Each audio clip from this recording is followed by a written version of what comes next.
I'm sharing a little educational information today. This is about the fact that Christianity has been used frequently in history for authoritarian and even fascist purposes. It's referencing the work of Dietrich Bonhoeffer, who was a theologian in the 1940s. I'll leave you to surmise the connection. And I wrote, amid all the cultural debate and political conflict, one theologian wrestled with how best to handle Christianity's role in fueling the aggression of the era and subjugation of innocent people. That man was Dietrich Bonhoeffer. Now, calling religion to account in the face of such dire threats to human civilization, German theologian Bonhoeffer still hoped to avoid politics in his Christian life. However, when he saw the level of evil emerging under the rule of that regime, his conscience demanded that he speak up against the corruption. As devoted as he was to the Christian religion, Bonhoeffer arrived at a somewhat startling conclusion about what should be done about Christian legalism and its dire effects on the world. As described on Britannica.com, I wrote, reviewing the history of secularization in the West since the Renaissance, Bonhoeffer asked whether humanity's increasing ability to cope with its problems without the hypothesis of God might not indicate the obsolescence of the, quote, religious premise upon which Christianity had hitherto been based.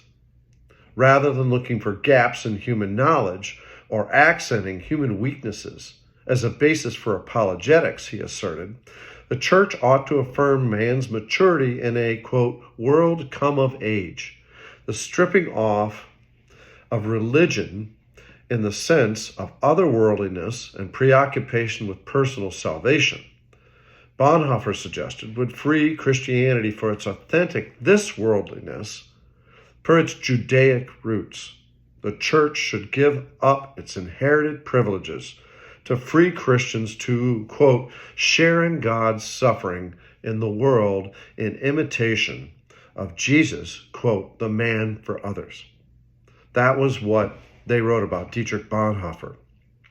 Now, I wrote, Bonhoeffer realized that religion was the cause of many of the world's problems. He recognized that wherever its premises were not already compromised by the perverse human instincts of prejudice and persecution, it was too often and eagerly leveraged to justify worldly wealth and power. The cure Bonhoeffer proposed was reducing Christianity to its most basic premises by casting off the armor of religious authority and tradition to adopt the more vulnerable truth of Jesus Christ. He wanted Christianity to undergo an honest-to-goodness intervention and get back to its roots. And if you don't understand what that means, basically, Bonhoeffer was proposing that Christianity should do to itself the same thing that Jesus did to the Judaism of his era. In other words, Jesus resisted the legalism and the false authority and the self-righteousness and the use of religion for political power. And it was important that Bonhoeffer saw this because he saw the connection between Christofascism and what was going on during the 1940s.